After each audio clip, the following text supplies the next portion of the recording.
So you've got your pipe cleaner length here, which is ready to be wrapped now.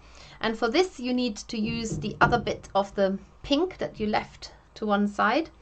And I'm starting by establishing these wispy ends into the cover of the pipe cleaner, which is, in this case, it's actually cotton. So this pipe cleaner has got a cotton cover. And now I'm trying to make the wrap as tight as I can by just creating about 1 centimeter across here in pink, and then I'm going to bend that in where the 1 centimeter cover is, so that the bend is now covered in pink. And then I'm going to go around, hang on a second, I just need to open that again, that wasn't very neat.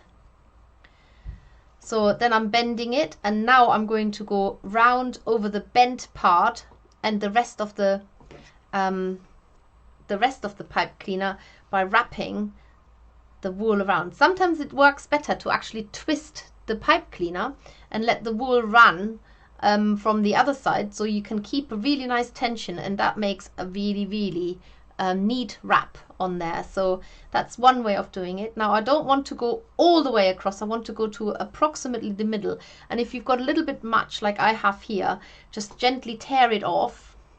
I don't recommend cutting it, because you don't want to have you need these really wispy ends at the end to sort of sink into the pipe cleaner and into the wool. Right, and then I'm going to repeat that on the other side so you can see it again. I'll use a little bit less because I know I don't need so much. So I'm wrapping a very thin layer of pink onto there, and then once I know that bend is covered, that I'm going to create in a minute, I bend it in, and then the rest of the wool I'm going to cover the pipe cleaner with. So I'm going across, and then sometimes it's actually better to turn the whole thing round, keep the wool in the same hand, but let your pipe cleaner be wound so that the wool wraps around it automatically. And then you go all the way until here I've run out of wool now. I'm just checking. I might actually have to add a little bit now because I need the same thickness of the arms. And if you're doing this, all you've got to remember to start in the same direction as you've started out. So then go back there. So there's no need to pile it on, because you can. It's always better to add more if you need to, rather than having too much on there. I know this is a little bit more bulky, but I'm not worried about this. This is going to be hidden. I'm more worried about my hands are neat, and then the best part of the arm is neat as well. Right, so now I've got my set of a set of arms there, and now I'm going to have to fasten them to the fairy. So for this, I'm bending this wool out of the way there. And I'm going to twist the arms around the base pipe cleaner, not the base pipe cleaner around the arms, it's the other way. So I'm literally twisting these round there, making sure that I've still got the right length arms, so they're both the same. And then I find my face here, where is it? Let's use this side.